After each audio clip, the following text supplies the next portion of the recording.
What is happening, people? It's Tottenham Hotspur versus Newcastle United in the Premier League match of the week 26. And this is a big game between two sides and two managers under pressure. Both teams in Tottenham and Newcastle, believe it or not, in the bottom half as well. And to be honest with you, looking behind them at the moment instead of ahead of them based on recent form. And big game still. And it's matched by a fantastic guest, huge guest, in fact, in the wonderful Adam Pearson. Adam, thank you so much for your time. How have you been doing? I've been doing good, thank you. Appreciate you having me back on. Yeah, I wish I could be on a more positive light. To be honest, it is quite literally the mid off. It is the battle of the mids tomorrow. We're both not been good in the league, and it's quite weird actually because I know Newcastle just about dropped out of the top eight of the Champions League, but you would say on paper both teams have had a fairly good Champions League run, and yet we've both been so bad in the league. Tottenham at home is awful, and Newcastle away is awful. So it is a weird match where on paper both teams are not going into the game looking well at all. And our point of view, we've got Manchester City away on our next league match. So if you don't win against Tottenham tomorrow, we are in real trouble in terms of our season. I think the season could actually slip away over the next couple of weeks, and based on the points and just how the teams around us are doing.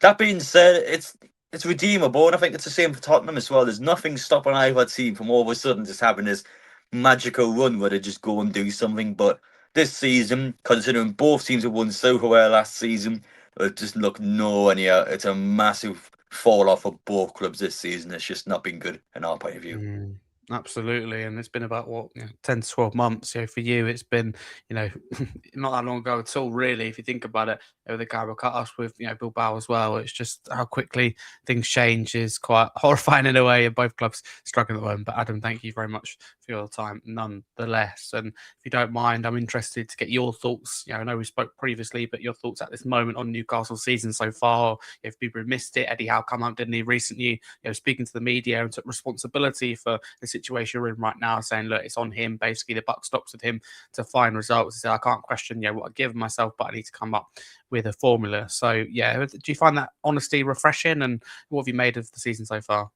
Well, I think the honesty from the manager and the players coming out from the game is quite important because Newcastle this season, if you're going to look at it game by game, we're being a team that's not been that good. It is the obvious point to make. But in terms of us going through this season, it was kind of like, well, Newcastle will have a few bad games and then it'll be either one or two massive wins, or there'll be a couple of games in there where you get your form together.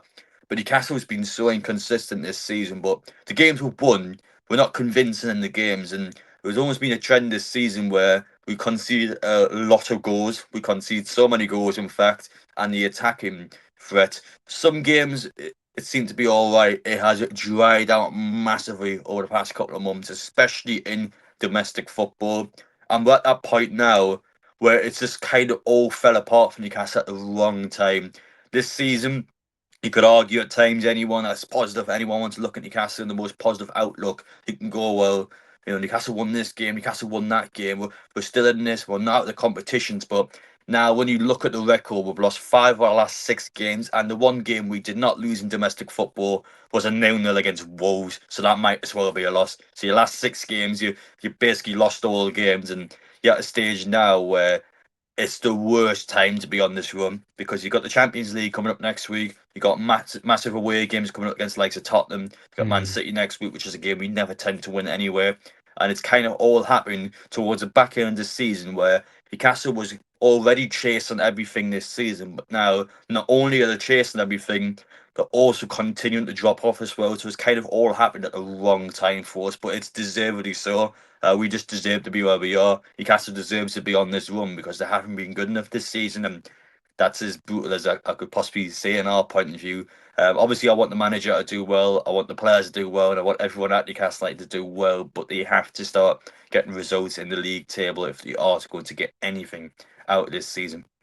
100%. And you find yourself in 12th position with 33 points. With 15th, which is not good either, but with 29 points. So it's not good. And just worry, if the form continues. And like for Tottenham's case, for example, after this, I mean, this is a huge game as it is. And we just had Man City before that. But now it's like after this is Arsenal, for example. And it just doesn't get any easier. So Liverpool come up, for example. So, a lot of concern, for Spurs fans. Like, what could happen, could get sucked into anything. Could you see either Newcastle, but particularly Tottenham, getting potentially sucked into a relegation battle? Because our fans on social media are already kind of on relegation watch, which is a huge concern.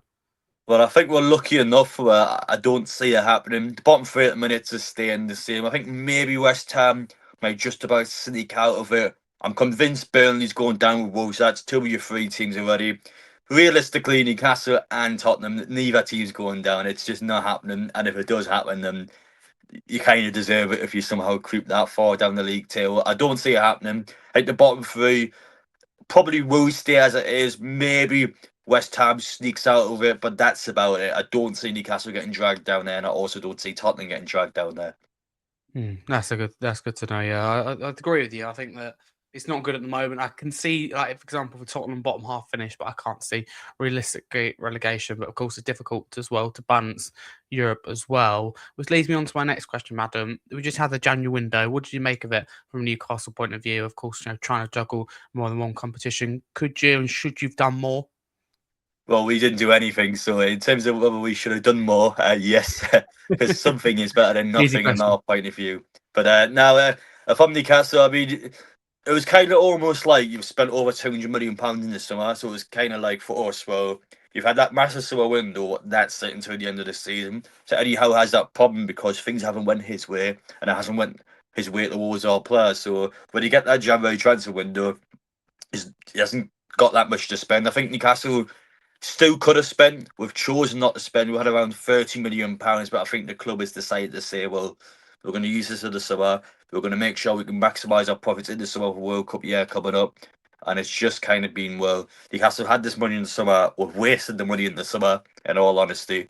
And that's kind of been, well, we're not going to spend anything in January. We're going to hopefully learn from our lesson and sort it out in the summer. But problem being, we are in a bit of a mess right now, and we need the size of players. To answer the question of whether Newcastle should have done more, yeah, we should have brought at least someone in. We didn't bring anyone. Thank you, Adam. I mean, for Spurs, it was more active in terms of we brought in Conor Gallagher. Don't get it wrong, we signed 19-year-old in Sousa, but it just felt like we got to the window and like still in the window, second half City, we're down to just 11 senior players. And I'm thinking, we brought Gallagher great, but then we go and lose Johnson. So it just feels like very sideways. And because of injuries that you retract, so it's frustrating, of course. You can't do more in the window. But yeah, it's interesting you say that Newcastle have done nothing. But yeah, it's just frustrating. But hopefully both clubs can now push on. And it feels like one of those games, doesn't it? Where the draw doesn't suit either. But on Eddie Howe, before we do move on to the game, how do you feel about him and not only the job he's done this year, but his position at the moment? Because I feel like some Newcastle fans are starting to question, Summer, for example, parting ways, if not even before that. But I think maybe that will stop now. He's been so honest. But how do you stand on Eddie Howe? Of course, he's had a fantastic spell, hasn't he, as Newcastle manager? Well, in terms of this season with Eddie Howe, I'll start off in terms of kind of his situation at the club now.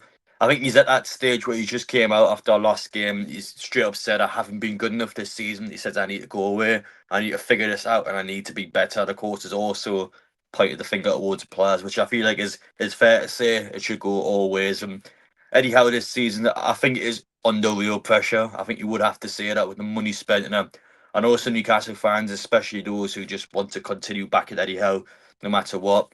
I think you just have to look at where the club is supposed to be. Our CEO actually came out and said by 2030 Newcastle is looking to be competing for titles every single season. We are nowhere near doing that. It is simply not happening at the minute. Eddie Howe's a manager that I just don't think is going to be there in 4 years, and that's just realistic. There's not many managers at all. In fact, there's only Guardiola in terms of any Premier League manager that would get that amount of time at a club. I don't see Eddie Howe being there in 2030, so it's kind of like, well, from here to 2030, what do you do and what does Newcastle do? And there's so many questions and there's so many solutions and answers we need to figure out. But for now, you've got to give Eddie Howe the chance. He deserves the chance and he needs the chance to be able to fix it and to turn it around. I think Newcastle does also need to be brutal if it doesn't work out. And if Newcastle all of a sudden doesn't find the form, and if the season finishes and we're down in 15 from all the competitions and we haven't been able to get much out of this season, I just don't think he gets next season. I think the club will sack Eddie Howe Right. this time because we had a similar ish situation 2 years ago when we had a lot of injuries. We were in Champions League football. At the time, Eddie Howe was massively limited on what he could do because he had basically nothing to work with. And Newcastle also had all sorts of changes going on behind the scenes. This time round, I just don't think he gets out of it, to be honest. And that's me looking at it as objectively as possible. As a fan, I obviously want Eddie Howe to do well. I want this guy to be here forever, but I also know in a realistic footballing landscape, that's not going to happen. So if that was to happen, then your next question is who could Newcastle even bring in? But for now, Eddie Howe deserves a chance to turn it around. I don't want to have that long-term conversation just yet because there's nothing stopping this manager and these players from actually changing it, making sure they have a good season and making sure they get something out of it. So far, the evidence suggests that Newcastle United does not do that though, so we do eventually need to potentially have that conversation down the line if things don't turn around. Thank you for your honesty with that, because Eddie Howe, I think we agree with him. He's done a fantastic job and has had a great career as well. And sometimes these conversations are difficult, but have to be had. But that leads me on to with Thomas Frank though with Tottenham. Do you think they should be giving him more time? Because of course it's his first season. It's fair to say it hasn't gone to plan. But for you, does it feel too early to kind of make that conclusion? Some fans calling for him to go now. Most realistically, it'll probably be in the summer.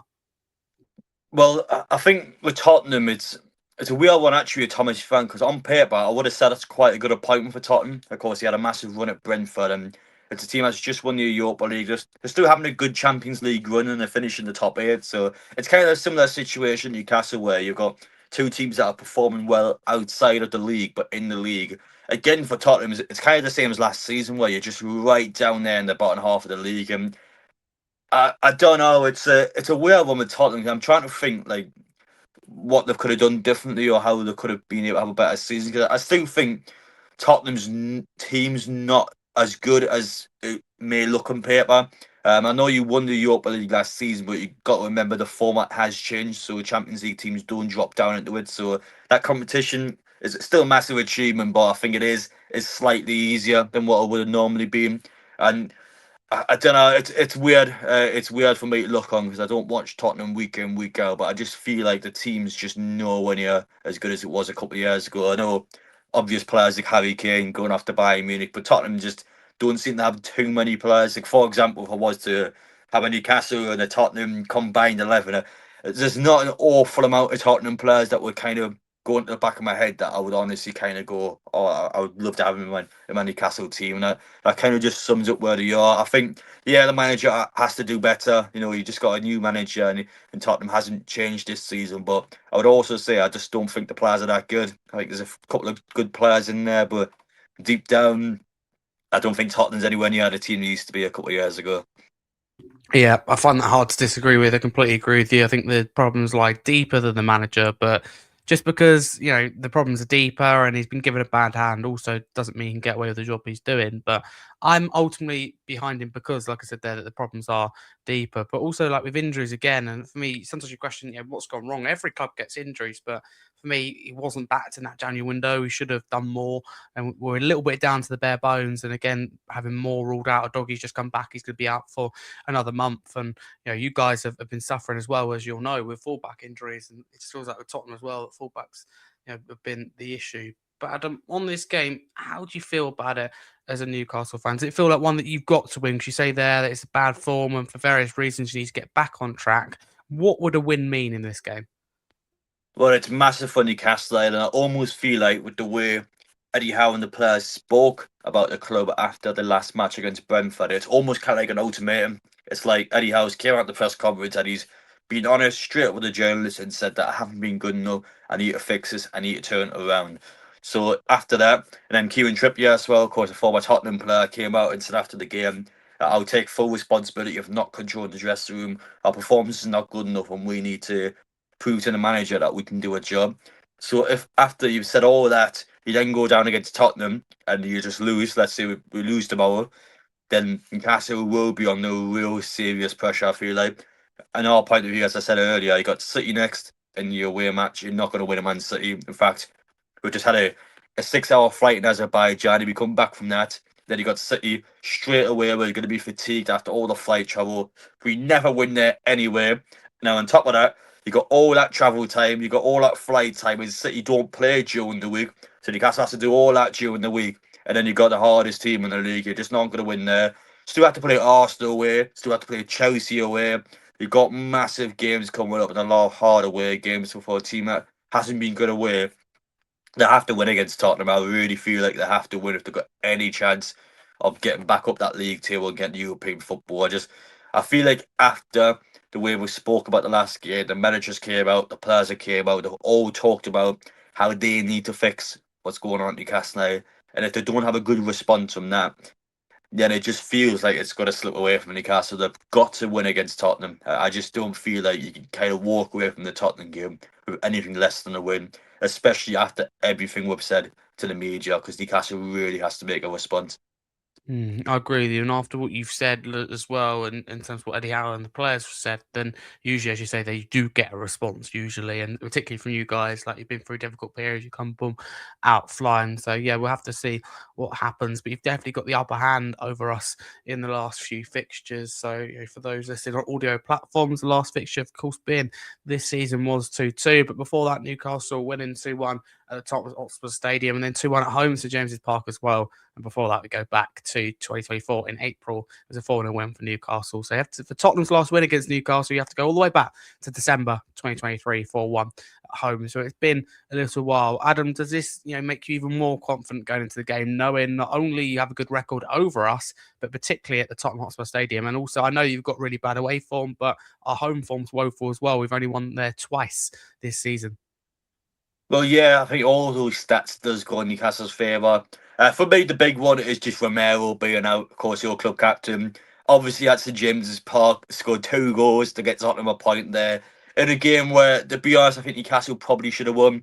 But Romero, for twice in the game, pulled massive goals out for Tottenham and was able to get a good result, in your point of view, at St James's Park.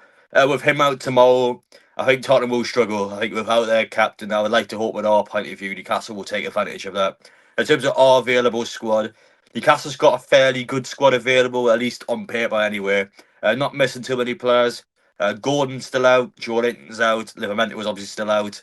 Got a couple of big players still out, but Newcastle's collective squad, they've got a lot of players there that should be doing something. So again, Bruno back in the team. If Newcastle was unable to find anything against Tottenham, with that available team they've got, then they do have issues, because that team on paper should have enough there, with all due respect, to be able to go down to Tottenham Stadium. As he said, a team that's only won twice at home this season, Newcastle just has to win. They've got to be able to get this noise out of the way. They've got to be able just to find some form and to start winning matches, because the record lately has just been horrendous and was.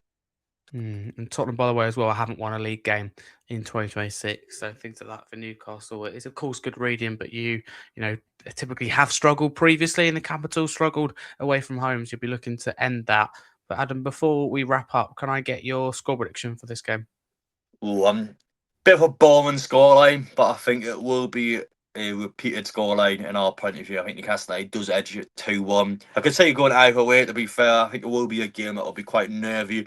I think both teams are fully aware of the importance behind the fixture. So in terms of the match itself, probably be a game where it'll not have a ton of quality in it. Like, it'll be two teams huffing and puffing, just trying each other out. But I think eventually, with our quality and like the way Tottenham plays as well, Newcastle seems to like playing against teams that, of course, come at you a bit more, which Tottenham, to be fair, have done in recent years. So we'll see what happens tomorrow. But to be fair, on our point of view, we don't score that many goals, and our strikers both dropping blanks on a consistent basis. So if you can just keep our midfielders out of the game, and if you can keep our wide options out of the game, Tottenham will probably get a clean sheet, especially how we've been at these away matches. So I hope, in our point of view, is goals, but I could also see it being a 0-0. Like, it also screams a horrible, boring Yeah, it 0-0, doesn't it? nothing in it, for a horrible, stinky match. But no, I'm going to go 2-1 Newcastle. I think it'll be a repeated scoreline from last season, but I could also understand any Tottenham fan backing themselves.